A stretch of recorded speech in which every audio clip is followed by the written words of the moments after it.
પાલનપુર નગરપાલિકા દ્વારા રજૂ થયેલા વિકાસ નકશાને આખરી મંજૂરીની મોહર લાગી છે. હવે વિકાસ નકશો પાલનપુર નગરપાલિકામાં આવે જતા તેને 60 દિવસ સુધી લોકોને જોવા માટે મૂકવામાં આવશે.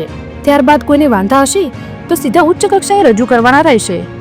પાલનપુર નગરપાલિકા દ્વારા તાજેતરમાં વિકાસ નકશો મૂકવામાં આવ્યો હતો, જે 2 વખત નામંજૂર થયો હતો અને ત્રીજી વખત મંજૂર થતા હવે આ નકશો તૈયાર થઈ પાલનપુર નગરપાલિકામાં આવી જતા આજ રોજ શનિવારે વિકાસ નકશાને પાલિકા કચેરીમાં લોકોને જોવા માટે મૂકવામાં આવ્યો છે.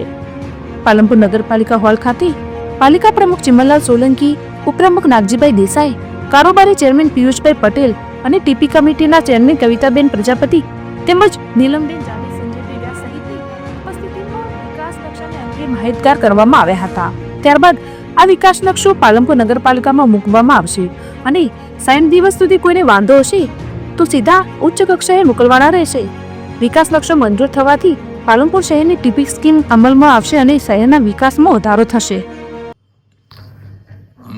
ઘણા સમયથી જેની રાહ જોવાતી હતી એવો આ વિકાસ નકશો ગઈકાલે જ પાલનપુર નગરપાલિકામાં આવ્યો છે અને નકશાના અનુસંધાને આ બધા મિત્રોને અમે યાદ કર્યા હતા કે ભાઈ જે નકશો આવ્યો છે અને એ નકશાનો એની બહોળી પ્રસિદ્ધિ થાય અને લોકો સુધી આની જાણકારી મળે એને લઈને આજ બધા મિત્રોને, મીડિયા મિત્રોને આજે બોલાવ્યા હતા. હવે પછી કેવો વિકાસ થશે આ વિકાસ?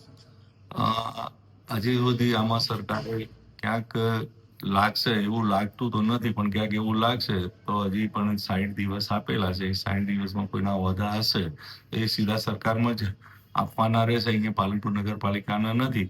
પણ આ નકશા મંજૂર થઈ ગયા પછી ટીપી સ્કીમ પણ મુકાશે અને ટીપી સ્કીમના કારણે પણ ઘણા બધા રસ્તાઓ મોટા થશે અને સારા એવી ડેવલપ થશે પાલનપુરના અંદર.